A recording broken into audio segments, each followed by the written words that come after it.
As we think about Memorial Day weekend and what people have sacrificed that we may worship and gather on Freedom Day, I handed out a sheet sitting back there if you haven't grabbed it. And we'll just go over that real quick. Has a few questions on it.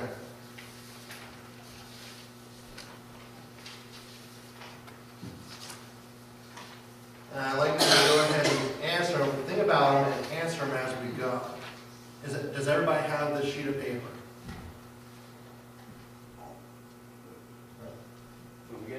You can get it or I can get it. Don't matter, brother. Two? Anybody else?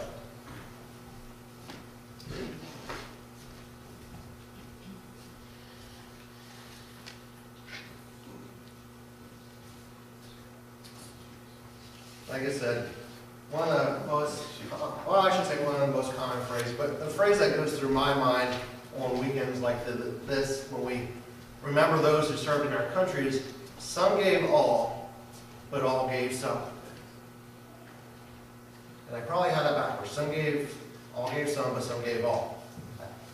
But when we think about that, how willing will we be to lay down our life for someone? Or how much of a sacrifice will we be willing to make? And that's just kind of how these questions are geared.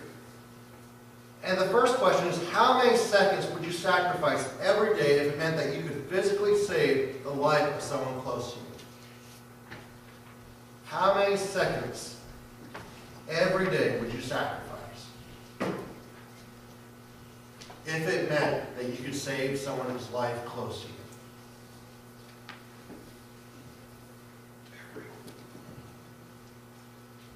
Every second. Every second. Well, like I said, if you just want to fill in the shapers as we go. The next one would be, how many minutes would you sacrifice every day if it meant that you could save the life of someone close to you? How many minutes?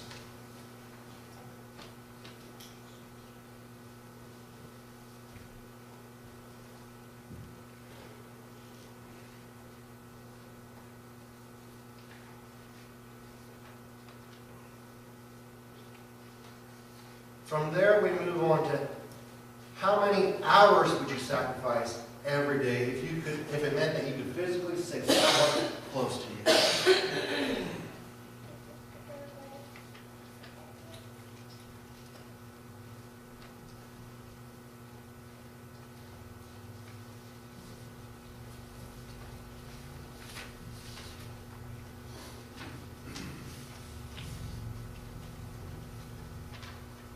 And the next one is, how many days would you sacrifice a week if it meant that you could physically save the life of someone close to you? How many days a week?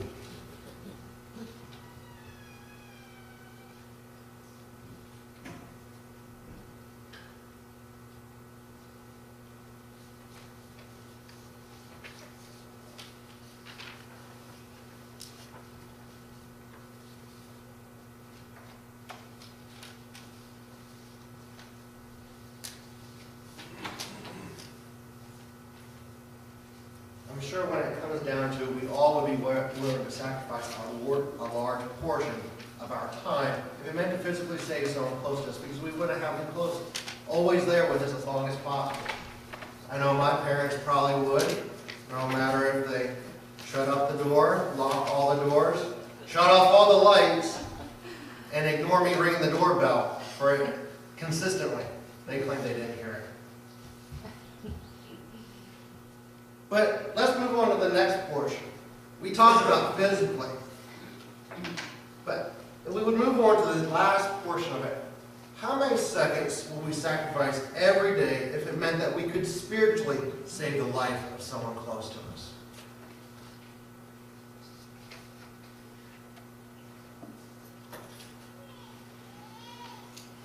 How many minutes will we sacrifice every day if it meant that we could save the spiritual life of someone close to us?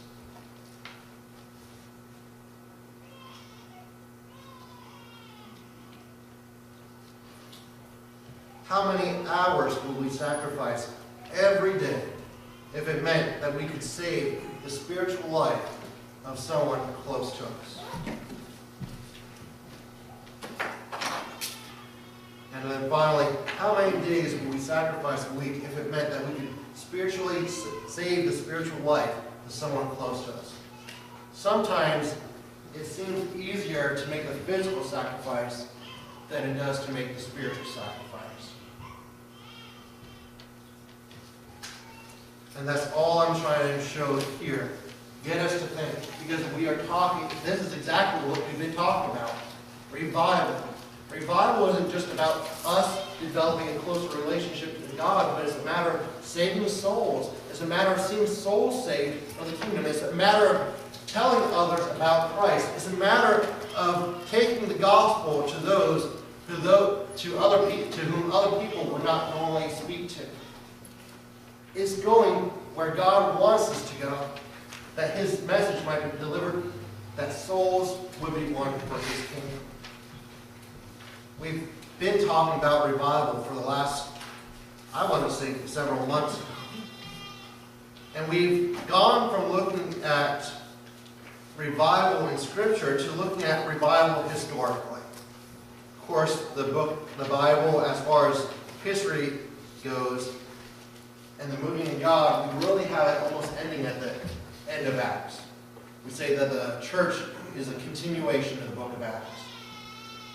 So, the Bible being back then does not record everything that's happened in the church since then, but history does. And as we looked at revivals, we looked at the Moravians, how they had that 100-year prayer meeting. We looked at the first Great Awakening. We looked at the second Great Awakening. And now this week we're going to begin talking about the third Great Awakening. Before we continue on, does anybody remember our memory verse from last week? Brother Peterman. O thou wouldst rend the heavens, that thou wouldst come down, that the mountains might go down thy presence. Isaiah 64. Very good. Anyone else want to give it a try? We'll continue on this week, and our memory verse will be taken from Isaiah chapter 64 and verse 3. Isaiah 64, 3, if someone would go ahead and read that. For thou didst terrible things which we looked not for, thou camest down, and the mountains flowed down at thy presence. When thou didst terrible things which we looked not for, thou camest down, the mountains flowed down at thy presence. Before I continue on, I just want to throw out a few things. I still want to challenge you guys every week to find an article online, a newspaper article, some quotes, a sermon, and continue reading a book, all concerning revival.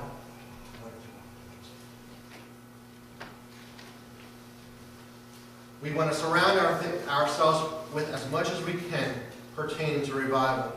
The second thing is, there should be a handout I handed out weeks ago, comparing and contrasting Nineveh to the Gadarenes. Do you guys still have that handout? If not, I do have some extras. Because when we're done looking at this historically, before we move on to the next portion of our study on revival, I do want us to go over this. And I want to have a discussion on which city was more likely to experience revival and why, and which city was least likely to experience revival and why out of these two cities. Does anybody need handouts for this?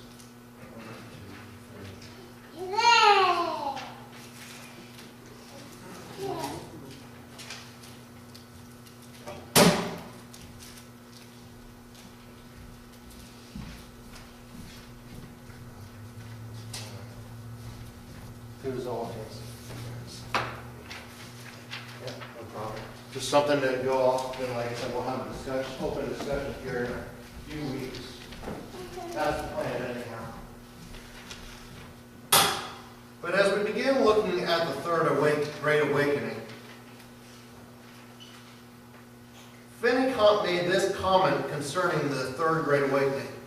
The general impression seemed to be, we have had instruction until we are hardened. It is now time for us to pray. The historian J. Edwin Orr wrote this concerning the Third Great Awakening. The influence of the awakening was felt everywhere in the nation. It first captured great cities, but it also spread through every town and village and country hamlet. It swamped schools and colleges.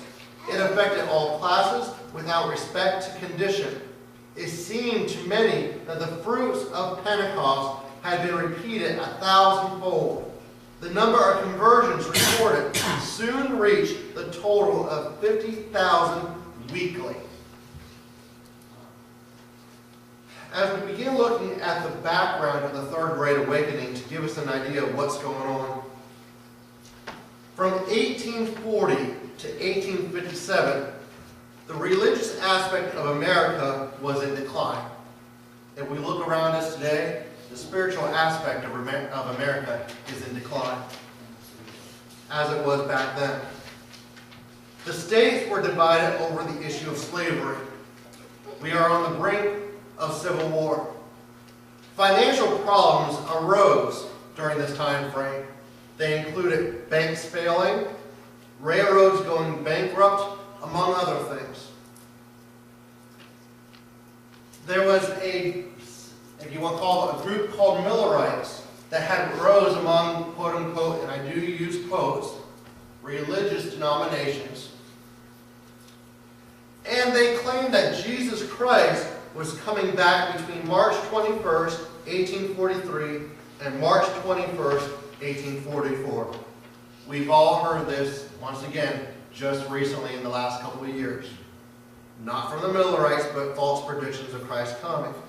But they affected many churches because many churches were upset over the fact that what they had predicted had not come true.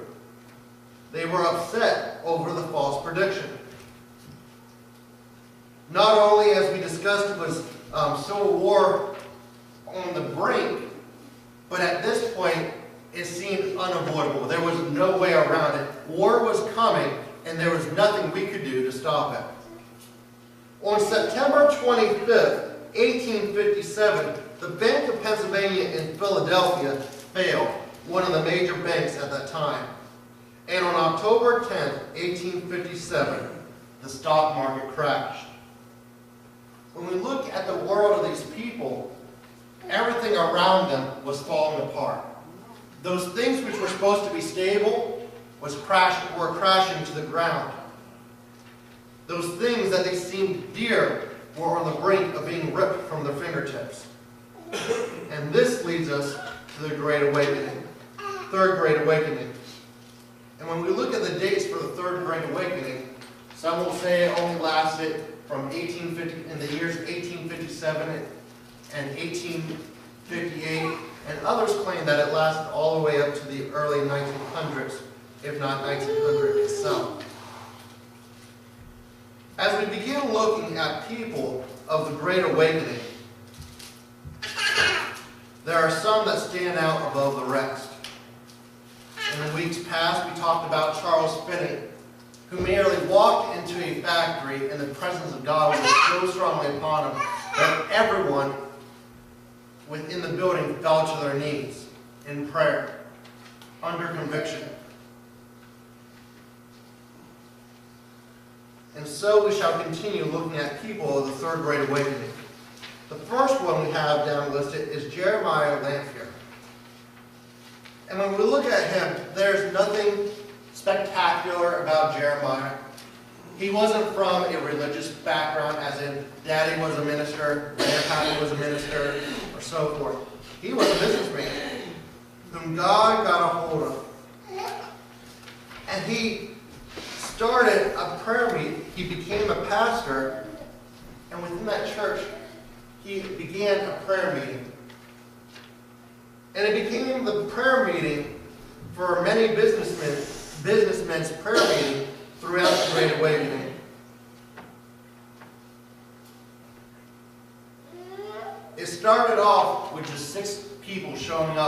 first night. And eventually it led to over 100 in attendance, to eventually well over 100 in attendance. And this was just the first one. When we look at this prayer meeting and we talk about prayer meetings, we talk about the Moravians lasting 100 years. I was reading one article that claimed that the Fulton Street prayer meeting, which is the one that Jeremiah started, was still going on today. I can't guarantee that, but it was still going on in 2007. Over 100 years later, men were still gathering in prayer.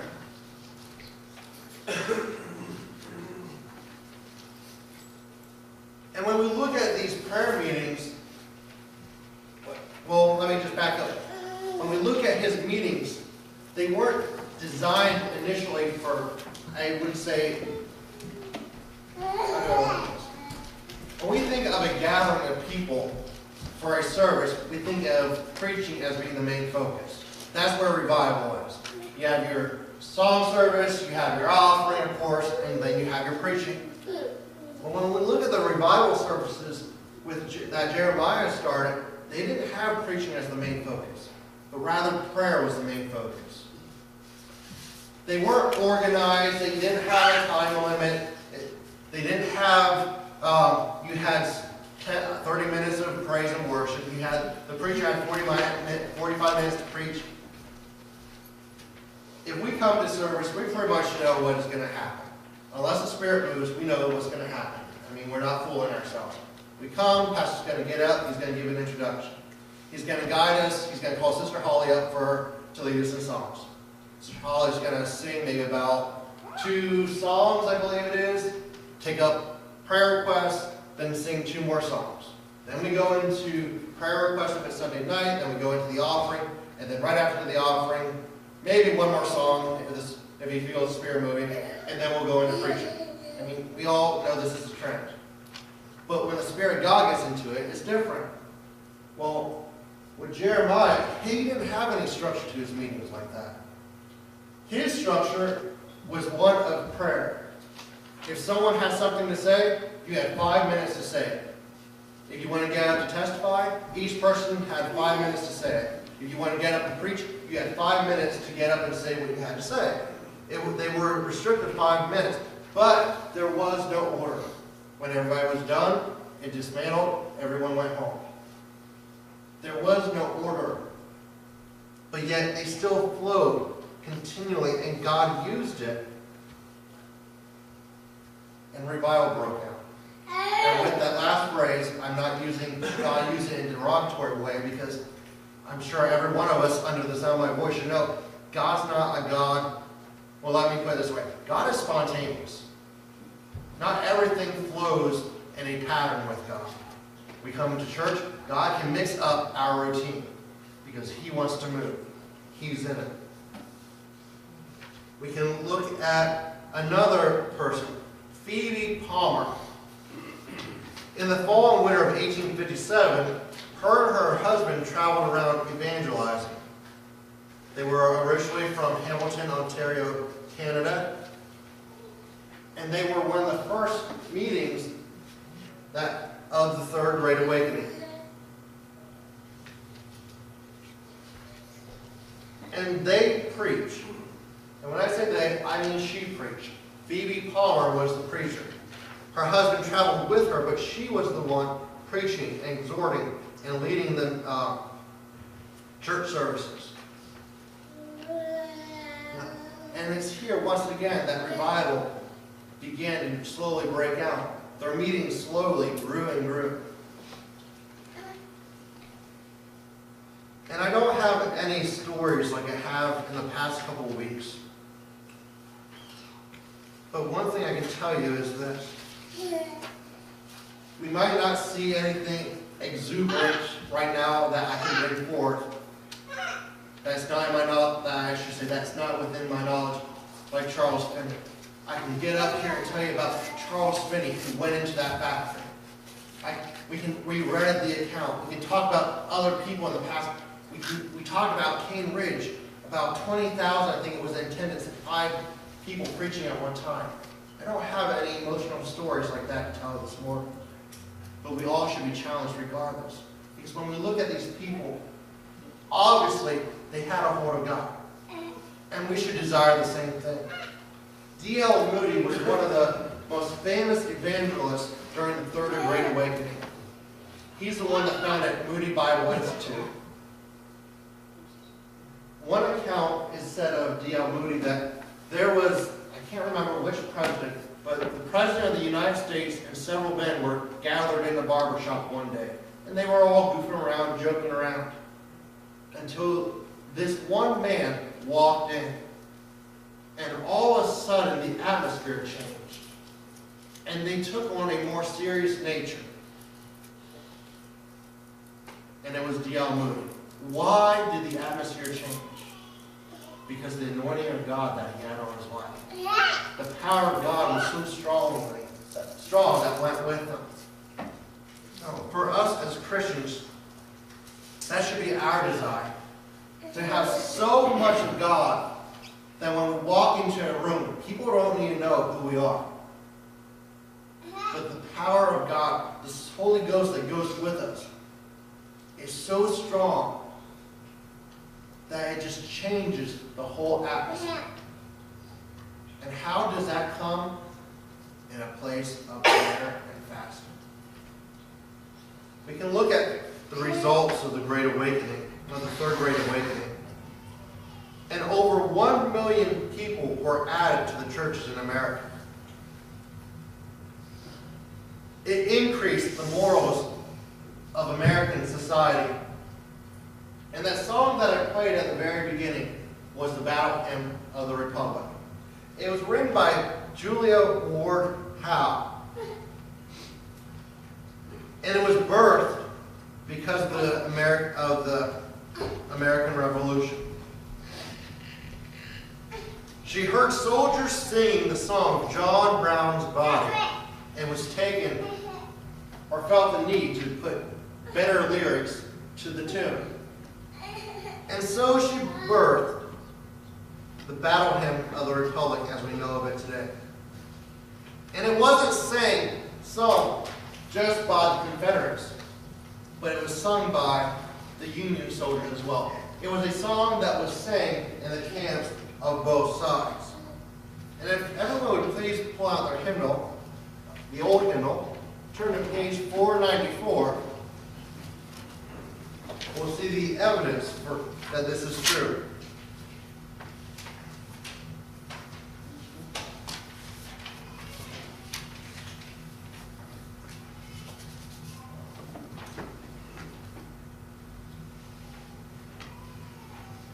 And in verse 2, I have seen him in the watchfires of 100 circling camps.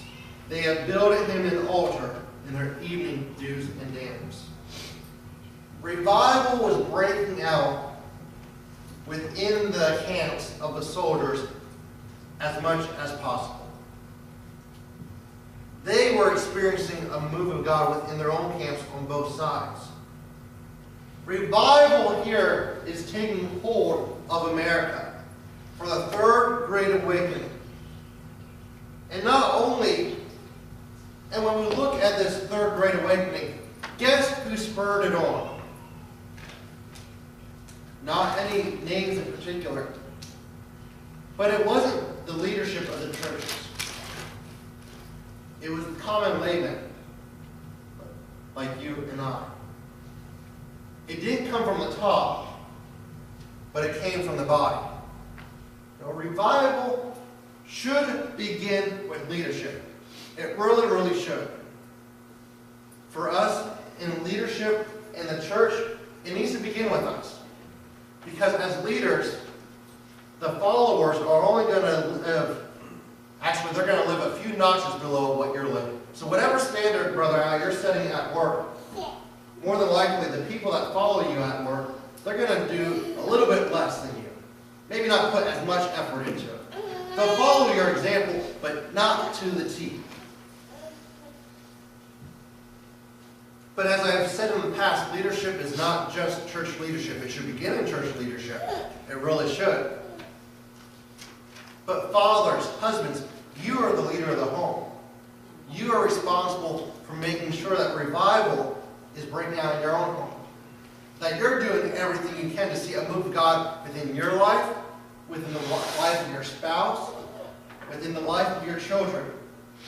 And when you're not at home or around, guess who's responsible to carry on that torch? The wife. Because she is your helpmate. She is the head of the home when you're not there. She's the one that guides the children. She's the one that teaches the children. Like I said, when we look at this revival, it's not one that started with the top. It started with the body. You look at Jeremiah Lampier. He was a businessman. He didn't start out in the ministry. He didn't start out holding a pastoral position. He started out as a businessman. D.L. Moody started out not as a pastor, but as a businessman. We look at Charles Finney. Once again, a common person who God raises up for a specific task. Don't think that you have to wait for leadership to catch on fire before revival can break out in your own life. It is your responsibility to start the fire, allow God to feed it, and continue to allow it to grow.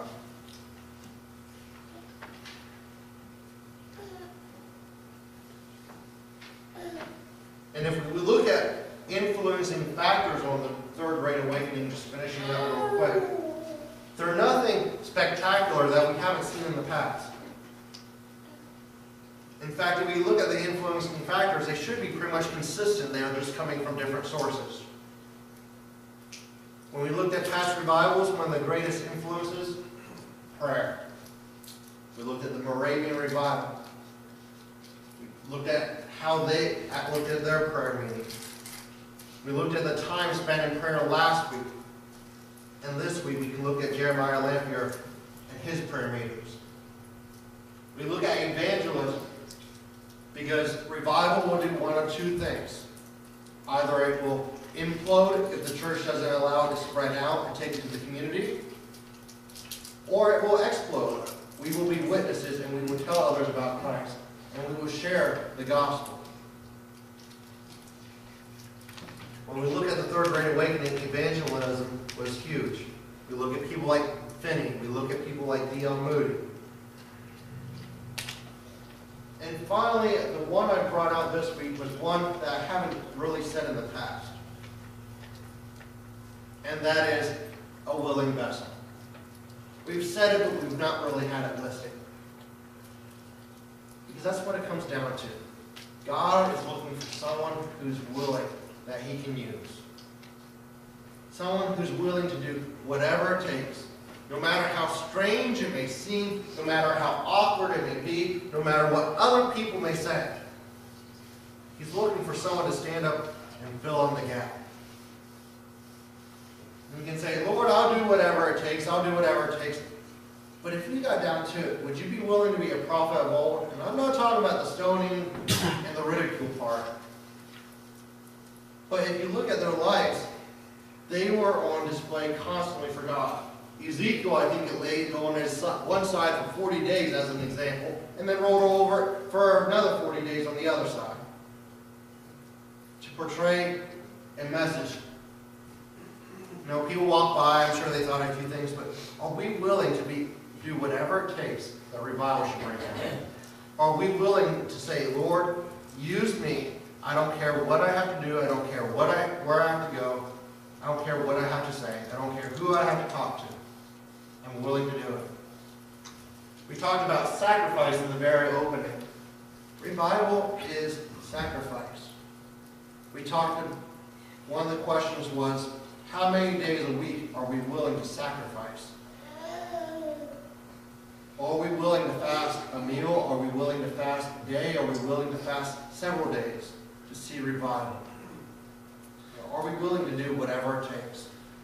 Does anybody have any thoughts, any questions as we bring it to a close today?